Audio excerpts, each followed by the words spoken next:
if it isn't quite so bright. All right, great. How is that for everyone? Okay.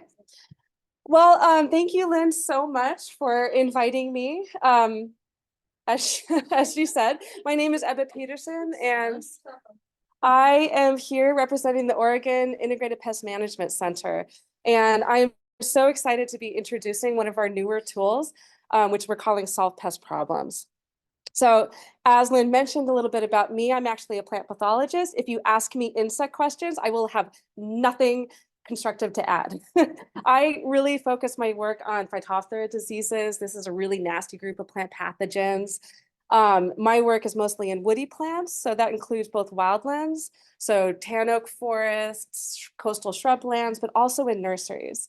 Nurseries are a really important pathway by which a lot of these invasive pathogens are getting around the country and being introduced into the United States.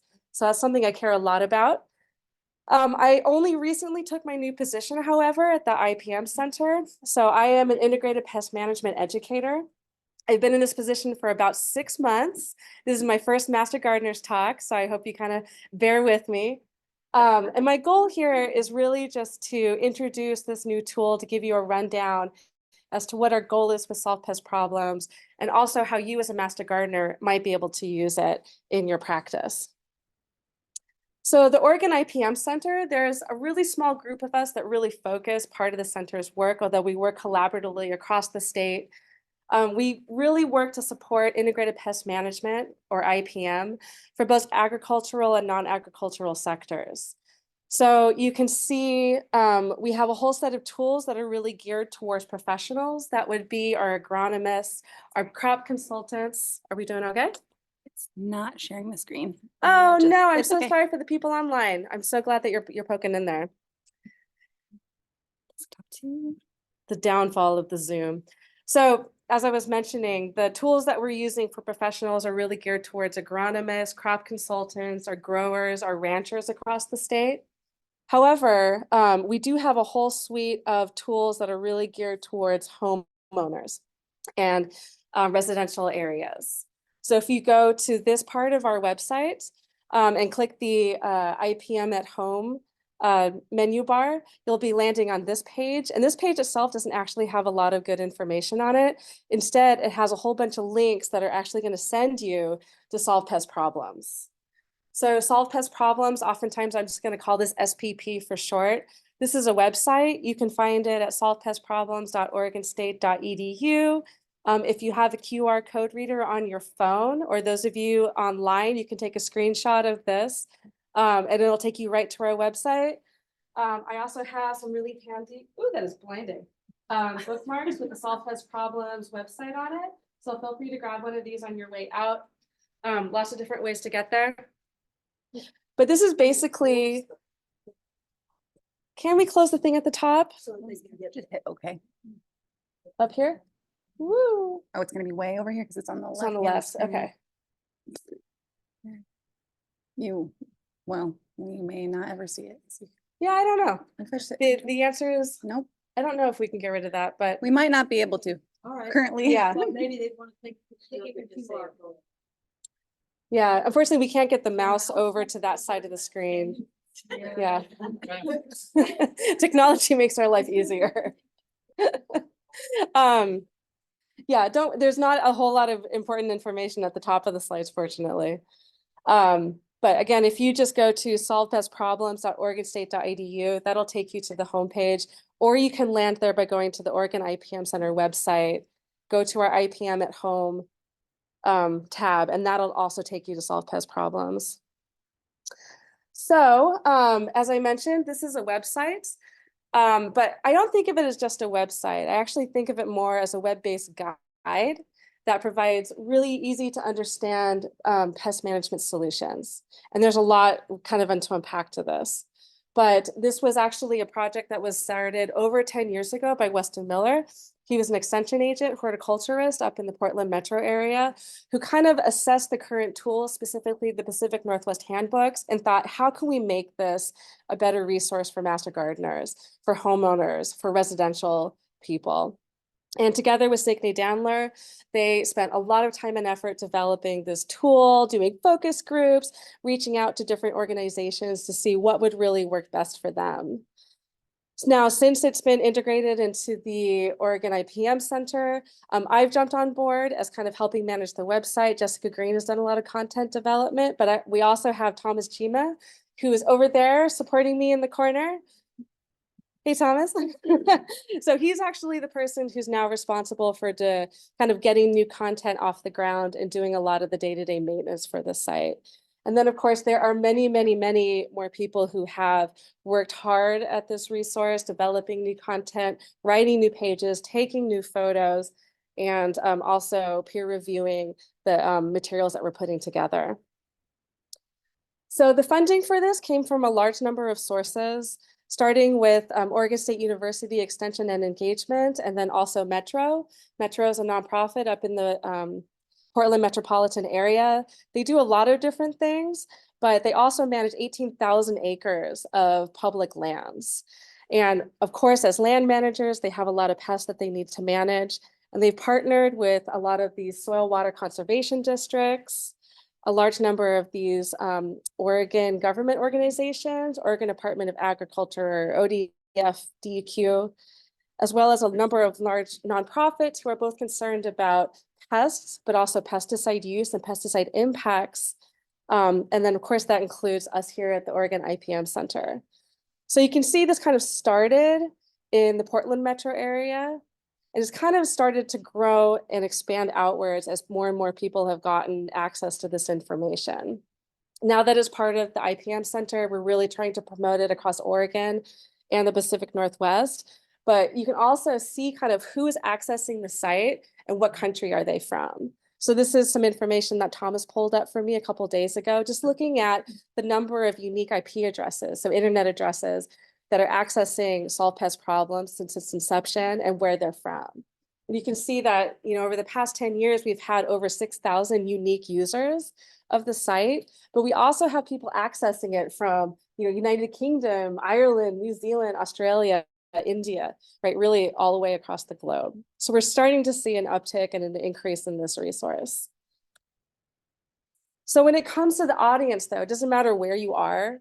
This audience, the content itself is really driven towards combating pests in and around your home and your garden, right? This is really a residential resource. So we are looking to educate community members, landscapers, gardeners, extension educators is a big part of this. And I include you master gardeners as part of that. And also retailers. When you think about you're going to the store to buy a plant or a pesticide, what do you need to be thinking about and how should you be thinking about those products or those problems? And in all cases, the goals that we have is that Solve Pest Problems really provides research-based, effective, and peer-reviewed tactics, right? This is not just a random website. All of this has been effectively reviewed that really tackle these problems. And as I mentioned, the tactics really have a residential focus. And this is where it diverges somewhat from the Pacific Northwest handbooks. Now, if you go to the handbooks, those are a really great resource, but it doesn't have a lot of information that a resident might want, right? It includes compounds that you need to have a special agricultural pesticide use license to buy or to apply. It doesn't necessarily have a lot of diagnostic resources or a lot of guidance as to when or why you might choose one control tactic over another. And so as we start to develop this resource, really, we're trying to diverge from the Pacific Northwest handbooks to really provide the tools that you as residents really need.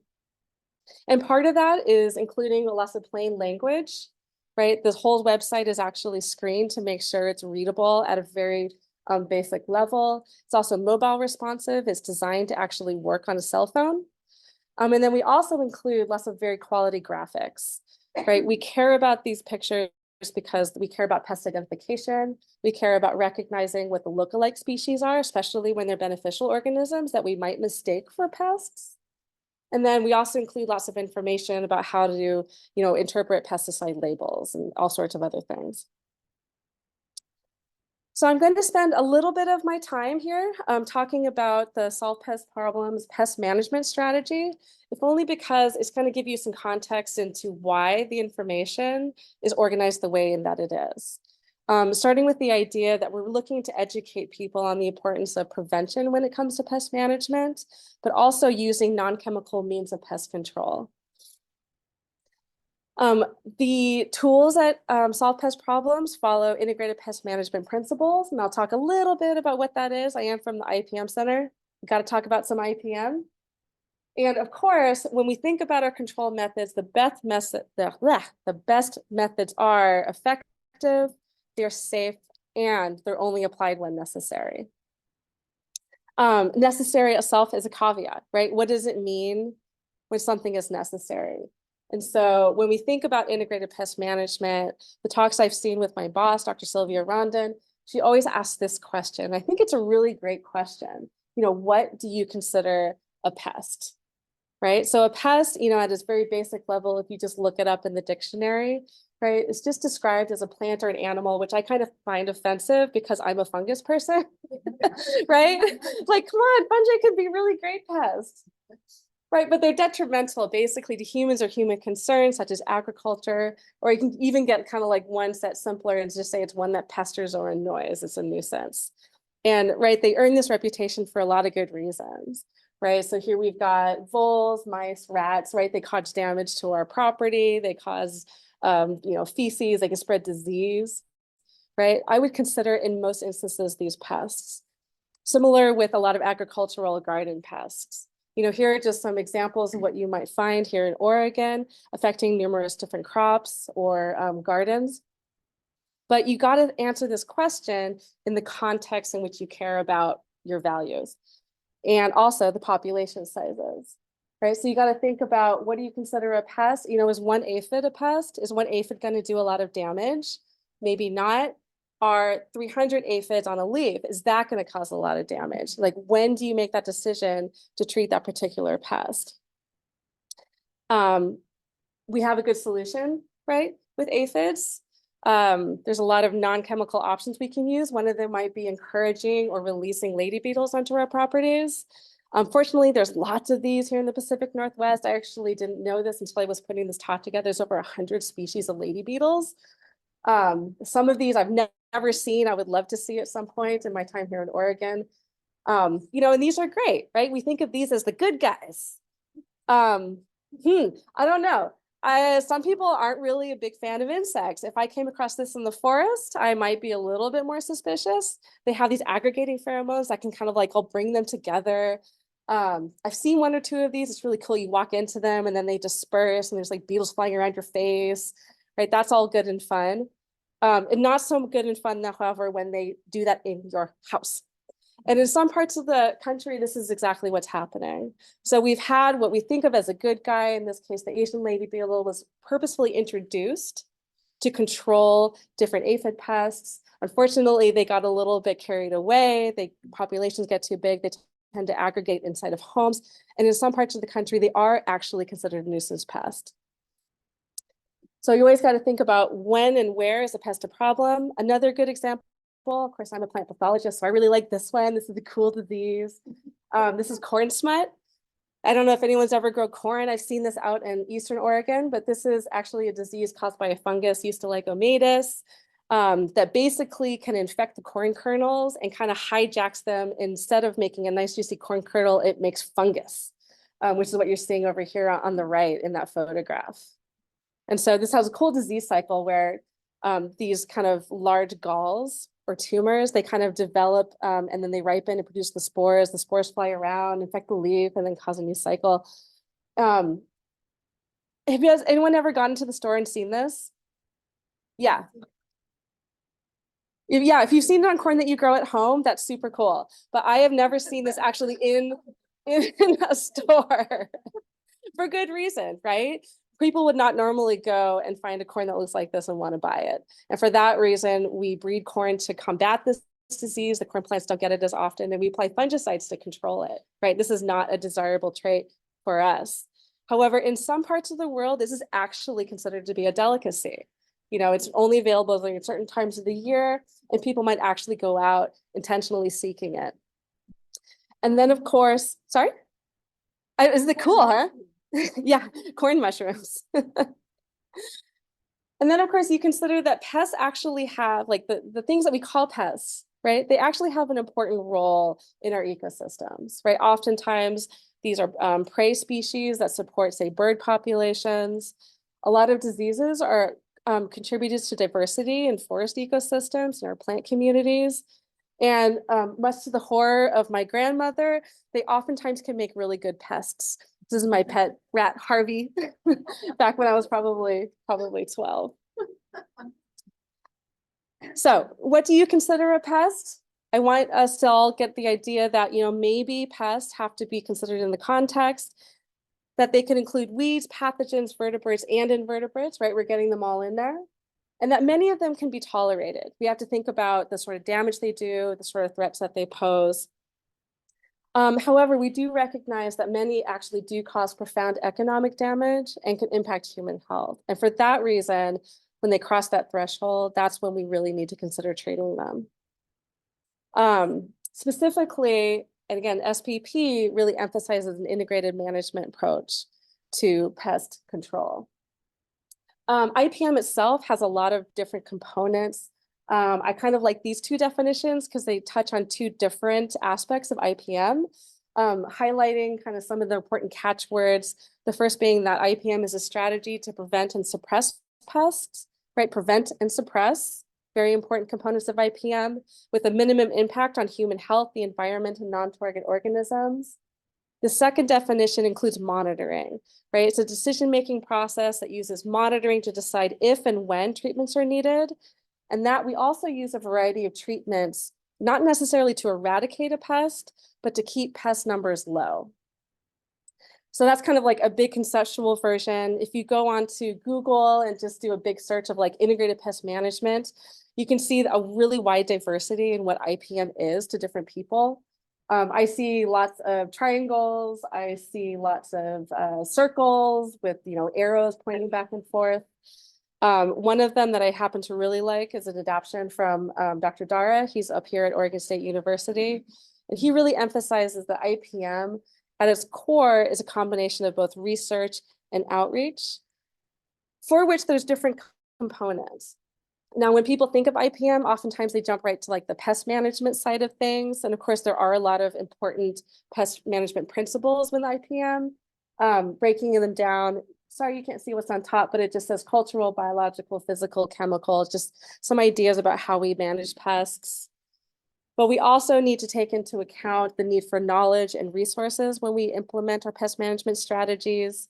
We need to know about our pests. What is their biology? What is their behavior? We need to know what our options are, what resources we have for treating our pests, and the importance of tools and technology in our pest management. IPM puts a lot of emphasis on planning and organization. You don't manage a pest by accident. Rather, you monitor for populations and treat them only when the populations get to be a certain size in which you want to take an action. These actions are planned ahead of time so that we're not really caught by surprise. And then we need to also manage our information to include record keeping as to what problems we've had, what's worked, what's not worked. And then lastly, in Dr. Dara's interpretation of IPM, we really emphasize communication. So in communication with the public, among growers, within the different groups that have pest problems. So if you kind of like zoom back, Dr. Dara also puts an emphasis on IPM as something that we kind of work together with producers, consumers, and sellers to kind of integrate into our systems. I might put master gardeners here in the consumers category. You're the one who's actually working with the people on the ground. And then ultimately, when we think about our pest management strategies, they always need to be economically viable, especially for those people who stake their livelihood on pest management. And then the pest management solutions need to have some aspect of environmental safety and social acceptability, right? Big conceptual principles there. And so if you kind of think about this as the bigger picture and go back into the IPM basics, like what it is that we actually do on the ground. Oftentimes you come across these bullet points, the idea that when you need to implement IPM, you need to incorporate monitoring, you need to incorporate identification of our pests and our beneficials. We need to have some knowledge about the pest behavior and biology. You have to have some sort of injury level, right? That's a threshold by which we're going to actually do some treatment. And then, of course, with IPM, we really emphasize variety in our treatment options. So we need to manage using all the available strategies. And the reason I kind of like to go through this, at least for SPP, is that SPP really focuses on a few of these aspects, specifically pest and beneficial identification, the knowledge about pest biology and behavior, and all these available strategies. And just as an identification, I have a whole lot of slides about these. Unfortunately, I had to take some of them out in light of time. But you might look at all of these different insects. And again, I'm not an entomologist, so I'd be like, well, okay, there's a bunch of bugs, right? What I didn't know until I joined the IPM Center is that some of these are actually invasive and harmful. Some of them are actually beneficial. They're predatory. They eat our pests. And some of them are pretty benign. They don't really do much of one or the other. And if I'm thinking about, do I have a pest? Do I need to treat it? What are my options? I actually need to know the difference. And so you need to have some sense of how to identify these pests or the beneficials to know that this one, right, is your spine soldier bug. You want to keep this guy. But this one is the brown marmorated stink bug, right? Really nasty invasive that's actually causing a lot of havoc here in Oregon agriculture. And they're invading my house and driving me bonkers.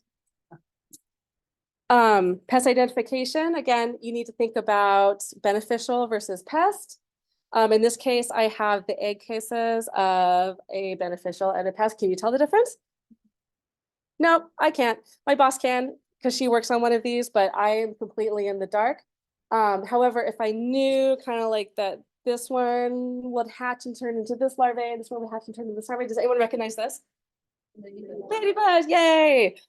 Might not recognize the one on the left. That's the Colorado potato beetle. Nasty, nasty, nasty pest if you're trying to grow potatoes. Not so much here in Benton County, but out east. Eastern Oregon is one of the top potato growing places, along with, kind of Washington and Idaho. They really struggle with this pest. And if I, here we're had a chance of finding both of these, I wouldn't know just based off of that one life stage, which was which. Pest identification. Again, these are two pests that are kind of difficult to tell apart. I might make different management decisions based off of one pest versus another, partly because I need to think about what their biology is, what the risks they pose. So on the left, we have yellow jackets. The only reason I know that is because you see they're nesting in the ground. These are more aggressive and strongly attracted to food. They're a much stronger nuisance, at least by my values, than say the one on the right, which are the paper wasps, right? I don't love paper wasps, but compared to the yellow jackets, at least, they're slightly less aggressive and less attracted to the food I might want to bring to my picnic. So from a management perspective, again, I might treat one just slightly different than the other. And when you do have the need to treat, of course, when we think about our control options in IPM, oftentimes you see this kind of like green to red triangle, right? We really emphasize cultural controls. Oops, sorry, that's what's up on top. That's the cultural controls, right? These are all the things that we can change and do ahead of time to prevent our problems, right? I'm a plant pathologist, especially with Phytophthora. I'm all about buying disease-free plants and cleaning our equipment when moving from one site to another so we're not spreading soil-borne diseases around. Barriers to pest establishment, mulches, ground covers would be a part of that. When the cultural methods don't work, we can include mechanical and physical methods. So we either are removing pests, through water sprays, hoeing, those sort of methods, or we're damaging pests like through flame weeding or mowing. Biologicals are really important in integrated pest management, and this might be the release of natural enemies, those lady beetles, those lacewings, predatory wasps. I could do a whole hour-long talk just on predatory wasps. They're so cool. Or you can create just habitat for these beneficials to bring them into your garden so that they can prey on your pests. And when you think about integrated pest management, there is a place in some circumstances for chemicals. Although when you use a chemical, we prefer selective chemicals, compounds that really only will impact just a small select number of individuals over these broad spectrum chemicals that just might kill everything, including your beneficials. So that's kind of like my run through of what IPM is to me. And kind of the important things we need to know as we think about how the Solve Pest Problems website is built and why we're recommending what we do. Now I actually wanted to run through the website itself. How are we doing on time? Hopefully everyone's so engrossed that we're 7:36 and we're trying to get done by 8. We're good. Partly because I just want to give a run through. Really, most of your learning on the site is going to be you going here and trying it out for yourself. And I hope that once you're done, you grab a bookmark or go to the website and try it out for yourself. But just to give you a sense of how the information is organized, this here is the kind of the landing page. This will be the home page for the site. We do have a number of general guides. So these aren't really specific to any one pest or problem. But if you go there, this is kind of what comes up. And you can see that there's a number of guides on how to solve plant problems or control weeds without pesticides. A large number of just basic practical tips that you can incorporate. Again, mostly going to be those cultural controls. There's a whole document on utilizing biological controls in your pest management choices and how to prevent other problems, say in your lawns. So those are kind of some of our general guides. When you think about if I have a specific pest, what do I do? That's going to be under here under pest solutions. So if you kind of hover over this, what pops up is this kind of master list of all your options. And you can see here on the left side under the pest and weeds, all of our pest pages are organized kind of by group. So we have a whole suite of pages devoted just to mites, rats, and wildlife. We have a whole set of pages devoted to kind of household pests like yellow jackets, spiders, fleas, pantry pests. You can see we've got our weeds. Oftentimes these are also over in our invasive plant section, moss, mold, insects, right? It's not just garden pests that we're concerned about. We're concerned about any pest that might occur inside or around your home. And I'm just going to walk through kind of like what we would do to get to our Himalayan blackberry, if only because that is such a big problem here. To get to the Himalayan blackberry, you can do a search up here in the find a pest or weed. If you just do blackberry, that'll come up to it. But if you want to navigate there, first I'd go to weeds. That takes me to kind of the weeds page. You can see that the weeds themselves, you can find a whole list of them, but you can also look for them just by kind of what they look like. So you've got a whole kind of organization of the broadleaf weeds, grasses, vine-like weeds, trees and woody shrubs. For Himalayan blackberry, I'm going to go to vine-like weeds. Click on that. That's going to take you to the individual web pages for every one of our weeds within that group. And then you can see, we've got a whole page on field bindweed. I don't know who struggles with that. I know I do. Hedge bindweed is another one. Himalayan blackberry, you can see there on the left. So when you click on this, that takes you to the page for that particular pest. And these are huge pages, if only because they're so full of tons of information. And so what I'm going to do for this particular example is kind of like start at the top of the page and just kind of like in my own PowerPoint way, kind of scroll down. This is kind of what's going to be at the top. And the immediate thing that you go to, again, is make a positive identification, right? I hope I've convinced you at the start that this is really important. I don't know if we need a lot of assistance in identifying Himalayan blackberry, but every one of our pages kind of starts here. Before you treat a pest, you need to make sure you actually know what it is. So it might have, again, lots of really great graphics, but also some description information about what key characteristics to look for. But it also includes some lookalikes, right? Here in Oregon, we have a couple other blackberry species that we may or may not be concerned about. The evergreen blackberry, cutleaf blackberry, these are some of them. But we also have a native blackberry that might not be as much of a problem, might actually have some ecological benefits that we might not want to treat to the same extent. So we've got our identification done. When we think about pests in IPM, right, we always need to think about, are there benefits to keeping this pest around? And so we might consider what the benefits are to having Himalayan blackberry. I like to eat them, so do birds. That might be good. The bees like the pollen. However, there are risks. So any pest management strategy is going to kind of take both of those into account. And the one thing that SPP has that I really like, and I'm actually going to highlight, is this, what we're calling a risk card. So to pull that up, the risk card kind of gives you a play-by-play assessment as to when and why you might want to treat a weed, right? Himalayan blackberry is a really nasty invasive. And so you can see on this risk card is asking the question, does it cause harm? On the case of adults and children, anytime there's this dotted line kind of underneath the different section, when you hover over it, it'll give you a pop-up.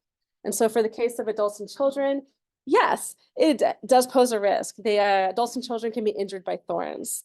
In the case of property, yes, there's a pretty high risk by this weed. It dominates in areas when it's left unmanaged. Pets also can be injured. It's difficult to control. So from the harm standpoint, it's definitely annoying. And then the environmental standpoint, we have it as a high risk because it rapidly spreads to new areas. Now, you yourself can make this own assessment, right? It also can be somewhat beneficial because it's a food source, it's a nectar source. However, given the extent to which it is invasive and can outcompete our native species, we do consider this environmentally to be a high risk. And at the bottom of these risk cards, you can always see whether or not action is recommended. And in the case, yes, we do recommend that you actually do perform some management actions. And just to contrast Himalayan blackberry with dandelion, right? Who loves dandelions? Not me. I really don't enjoy them. However, you know, on the scale of like, do I treat this, do I not? What do I need to think about when I am, you know, caring about this particular weed? You know, I might consider that, you know, it provides some risk, right? If your kid is allergic to bee stings like mine is, I try to keep the flowers under control because he likes to run around on the lawn. I don't want him to get stung. You know, property, the risk is low. I mean, it might be unsightly, but, you know, again, maybe not that actionable. Pets, you know, pets don't care about dandelions. Annoyance, I find them annoying. But, you know, again, you have to think about, is there a benefit to keeping them around? And the benefit for dandelions is that they're a food source for pollinators. And we need to appreciate that. And for these reasons, we consider dandelion to be an action optionable. So there's a lot of information about whether or not you have to take action. It kind of takes into account on those risks cards, just kind of like a good snapshot. What are the risks? What are the benefits? Here it goes more into detail of, do I need to take action and what happens if I do nothing, right? Doing nothing is always an option. But let's say you do decide to take action, right? The next section really goes into what the solutions are. And there's a whole lot of text-based kind of just like general information about early detection, physically removing plants, herbicides, if that is an option you want to pursue, and then what the monitoring and follow-up will look like. But beneath that is another one of these scorecards that is actually really helpful in thinking about which strategy should you use first. Going back to the idea that when we want to do a pest management, we want to think about, does it work, right? Is it effective? We want to use the things that are most effective. Is it safe, right? Safe for ourselves, safe for our kids, safe for our pets, safe for the environment. And when you can put those two together, when it's relatively safe and effective, those are the ones that we're going to recommend. And that's where you see here on the far right, you have our recommendations. The top one is always going to be what's the safest, what's the most effective in combination. And then as you work down, you're going to see you're either decreasing the effectiveness or increasing the risk, right? So these are going to be more of our use if necessary recommendations. So for Himalayan blackberry, you can see there's, you know, 1, 2, 3, 4, 5, 6 different recommendations. You know, starting at the top, you can physically remove plants. If you click on that, it'll take you right down to this section. Again, there's a whole suite of information related to why we rated it as effective, how much effort it takes, kind of, I don't know if you can see all of this, but you can see there's a whole lot of information, including the risk assessment and if there's any possible risk of exposure to pesticides by implementing that management.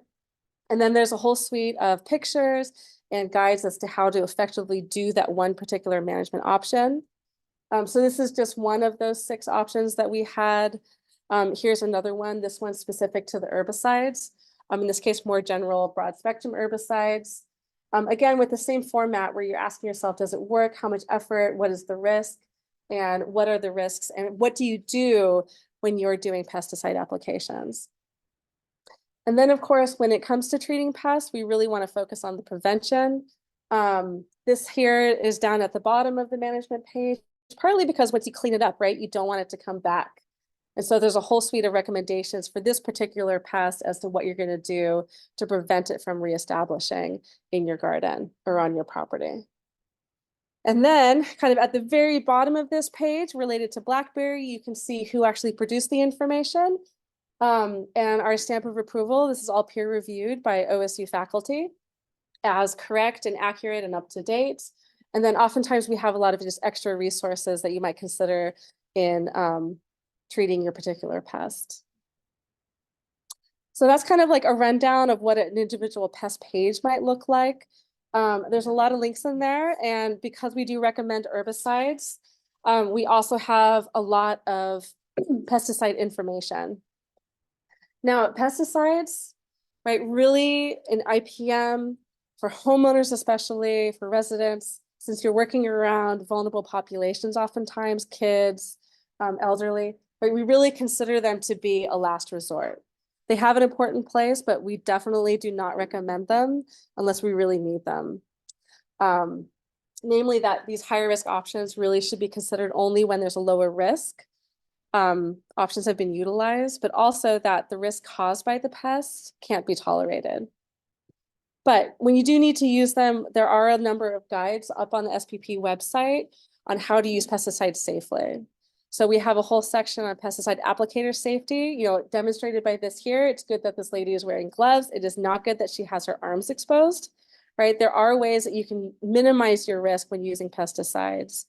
And then we also have guides on how to read a label. There's tons of information on the label. It's all very confusing to me, and what it all means and what the action words are and what sort of precautions you need to take under what circumstances. There's resources on how to understand those labels, how to protect pollinators and water quality, but you might need to think about in order to not damage pollinator populations or get pesticides into our waterways, guides on how to safely store and dispose of pesticides, and also how and when, and I really like the when, because I would need to be told this, when it's really best to hire a professional to manage your pests for you in an effective way. So I'm kind of coming up to the end. I just wanted to talk briefly about what's next for Solve Pest Problems. So this website has been in development for about 10 years.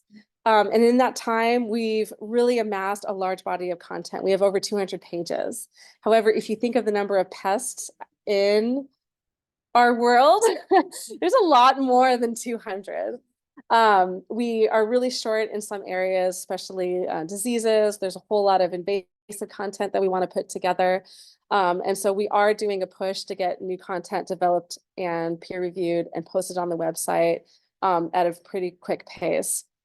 And part of how we want to do that is by engaging you here in the communities to really learn about what pests you really care about. What resources do you want to see up on this website? How are you using it? What's working for you? What's not?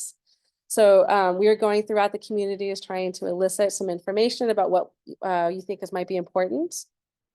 And then also, none of this happens in a vacuum. We do need to actually ask our partners to help fund this program. So it really just started in Metro, and Metro got it to this point, along with our collaborating partners up in the Portland area. But now that we're expanding throughout Oregon and beyond, we're having to expand our funding sources. So how can you help, right? Master Gardeners, you are like our key audience for this website. You are the ones that we really want to see taking it, going out and using it. So please, the first thing you can do to help us with Solve Pest Problems is to go out, use it, and share it. We, again, would really love to have your feedback, and there's a few different opportunities for you to do this. So at the bottom of most of our pages, you kind of come up with this kind of box. There's 2 surveys here. The first one at the top is the anonymous survey. So that's more of a general, like, click the button and give us your feedback, what you like, what you didn't like. If you have any specific comments, you can do the second one, which is the make a comment and provide feedback option. That will send an email directly to Thomas, who will get back to you with your questions or your concerns, or with your, hey, that's a great idea. We'd love to work on that pest. You can also sign up for our newsletter. This newsletter is not specific to Solve Pest Problems. This is actually the Oregon IPM newsletter, but we include a lot of the Solve Pest Problems content in addition to any kind of news that might be going on in the IPM world. And then when it comes to donating, we have this make a donation button. So there's one up at the top of the website, there's another one here, and that leads you to our Build a Page campaign. So we estimate it takes about $1,000 to build out just one of our web pages for one of our pests. And of course, we have a whole list. Thomas, how many pests are on that list now? Put you on the spot. Yeah, the to-do list. Yeah, so it's quite a lot of pests that we're hoping to build out, and all of that takes money. So if it's ever possible, consider donating to our Build a Page campaign. And with that, I'm happy to take any questions. Again, I've got a big QR code for you. This will take you to the Oregon IPM Center website. That's where you can find more information about, again, at IPM at home. That's where you can get to solve pest problems at oregonstate.edu. I've got bookmarks that have that information. And you can always write me or Thomas directly. My name again is Ebba Peterson at oregonstate.edu. So thank you so much for your time, and I'm happy to take any questions.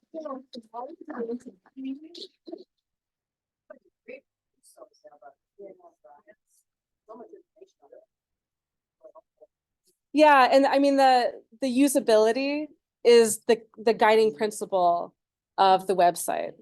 Yeah, so thank you. Yes. So I looked in the fall, I was looking for jumping worms, Mhm. and I spent a lot of time on them, and I could find almost no one.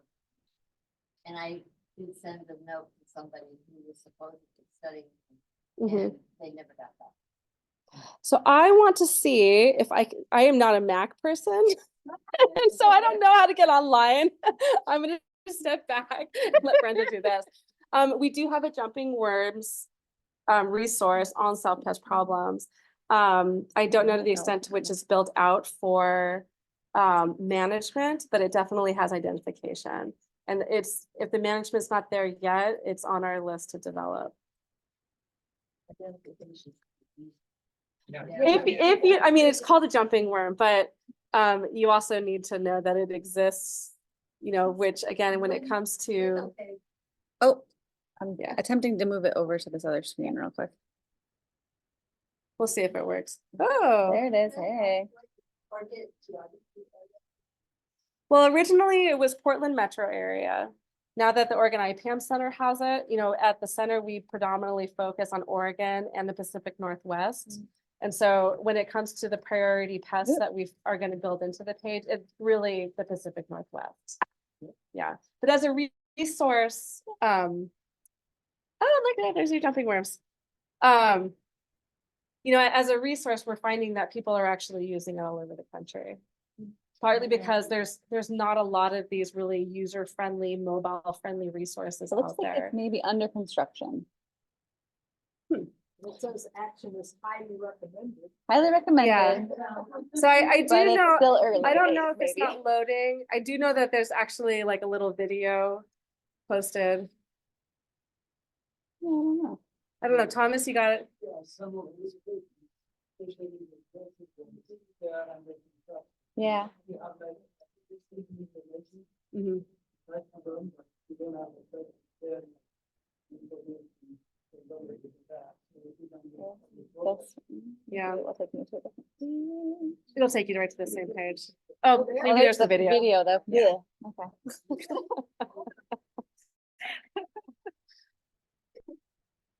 And so, I mean, just to highlight, you know, when it comes to invasive species in particular, oftentimes when it comes to managing invasive species, early action during early detection is what's really important. You know, you don't want to get a handle on an invasive species after it's spread throughout the entire county or the entire state. You really need to get on those invasives as soon as you detect them while the populations are still small. And that's why, I mean, Master Gardeners to me is such a great resource for the community because you're the eyes and the ears on what's going on. And so I do think we hope to develop a lot more of these invasive resources so that you can learn particularly how to identify them.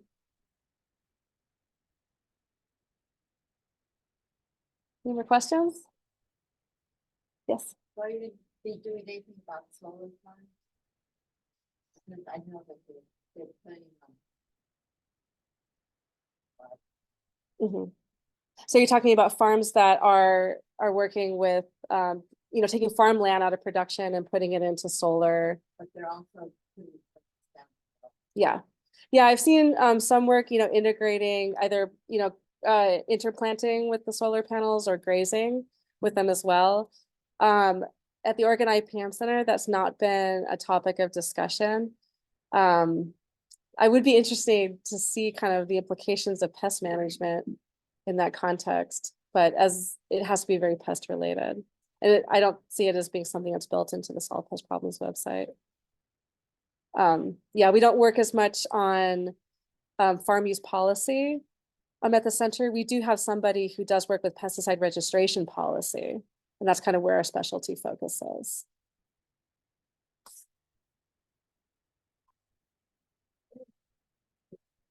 Yeah. Uh-huh. Interactions there. If you're talking to people, to the business centers, that they can, whether it's restaurant nurseries, that or businesses. Mhm. I'm not naming specifically. Yeah, yeah. Is there a relationship? You know, is this supposed to be like? Mhm. So when it comes to solve pest problems, my vision, and I mean, Thomas might be like, you gotta be kidding me. But you know, one thing that I would love to see is to have solve pest problems as a resource that you might find like as a bookmark in Home Depot, you know, in the pesticide section. I mean, I do think there's a big role for the involvement of retailers in disseminating this information because they're selling the pesticides. And people, you know, from our perspective, are going to buy them because they're very useful, but they should be informed as to how to use them safely. And so, I mean, that's one way that I see that, you know, we at the center can kind of reach out because we do a lot of work at the center with these big businesses and agricultural companies. I mean, Solve Pest Problems just one of the facets that the Oregon IPM Center works with. And so that's kind of one way that I see this going. We do work a lot with the pesticide safety education program. So that is a program that deals with pesticide safety education more for pesticide applicators, but we develop resources and trainings for them as well as a way to reach out to kind of bigger industries and to them to use pesticides safely and use integrated pest management as a mean to reduce their pesticide usage. And then that goes up to kind of more of the state level. So PSEP, you know, works with Oregon Department of Agriculture to test for pesticides. Also oh shoot, I'm missing the name.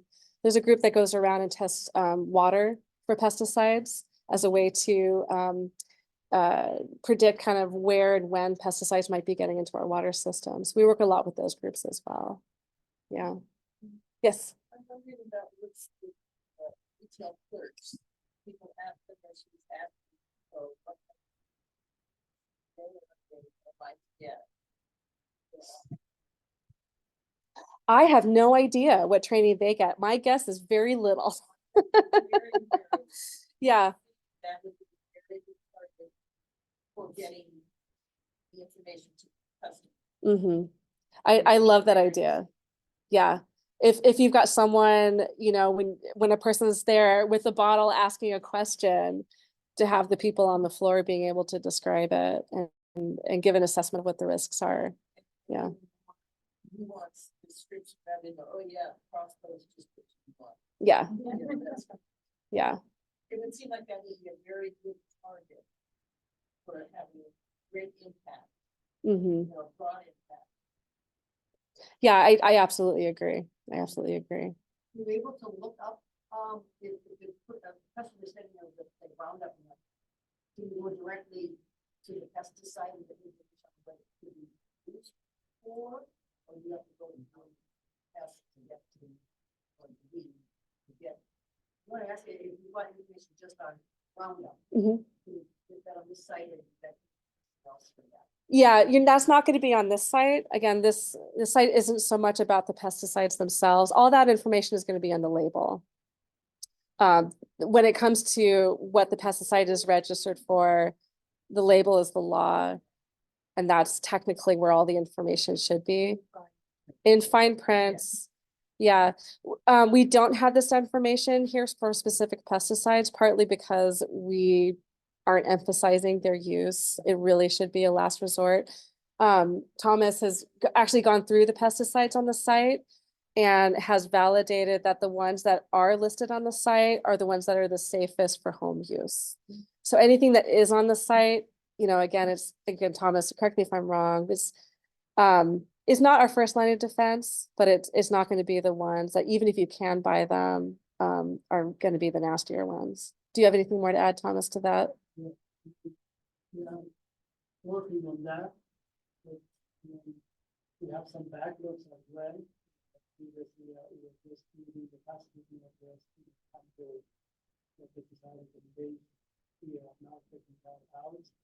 So, for the latest studies that we are publishing, we are using only same products. From the people that we have, the registered products in Oregon, Washington, they have to be registered for all intended use. So if you see spinosad, that are like spinosad that can be used for big farms, the registered pesticide applicator, and they have the different formulations for all intended use. So we specifically work on those products that are registered for home use. And from those big lists, we see the most pesticides is like we use the term safe, not safe or not safe. So the safer products at the top of the list, and we try to avoid, listing down all the pesticides because we found out we go to the list of the pesticides. Very long list of pesticides. That's why we have tried to pick the most safe, mostly plant that we recommend for them. I'm just gonna quickly check the chat, see if there's any questions there. Oh, okay. Okay, yeah.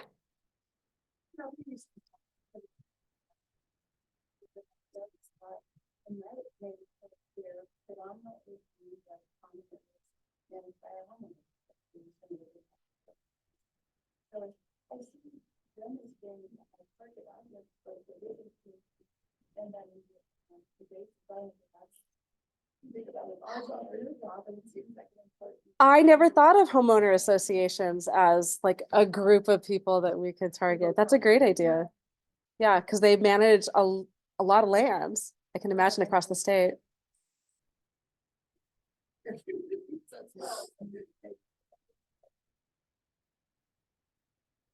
Yeah, yeah. You see it, you can call the hotline.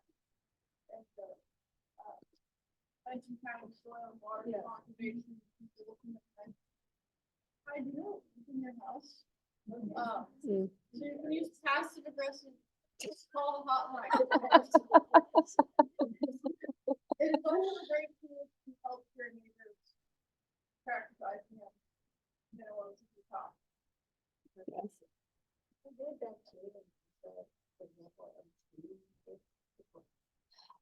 I don't know of trees. I'm a forest pathologist by training, so I'm all about fungi of trees and when fungi are a problem, especially when it comes to high-risk trees next to your house. Yeah,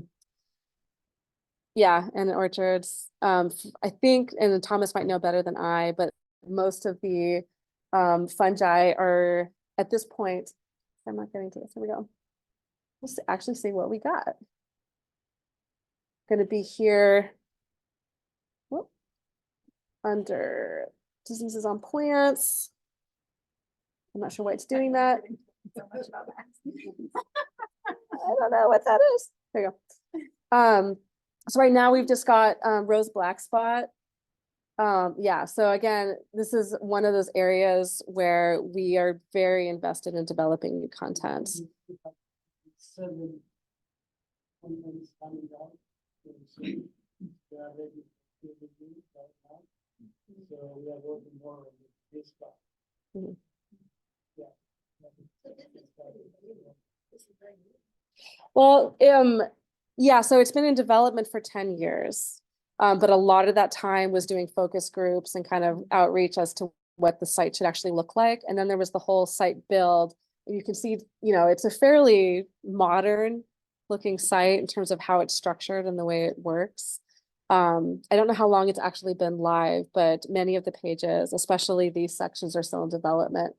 There's other ones that actually have a lot more content. So I think, weeds, for example, there's 41 different sections. Oh, go away. This section has quite a lot more, than our diseases thus far. Yeah, but if you ever, want to see a resource developed, Thomas is the person to ask. I think diseases of trees are a fantastic resource. I think apple scab is on that list. What else is there? Powdery mildew.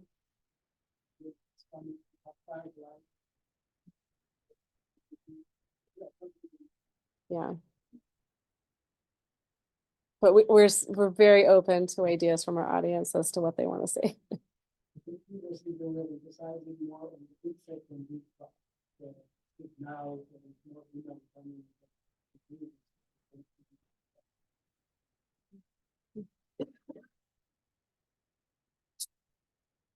I think it's after 8. Yes, thank you so much.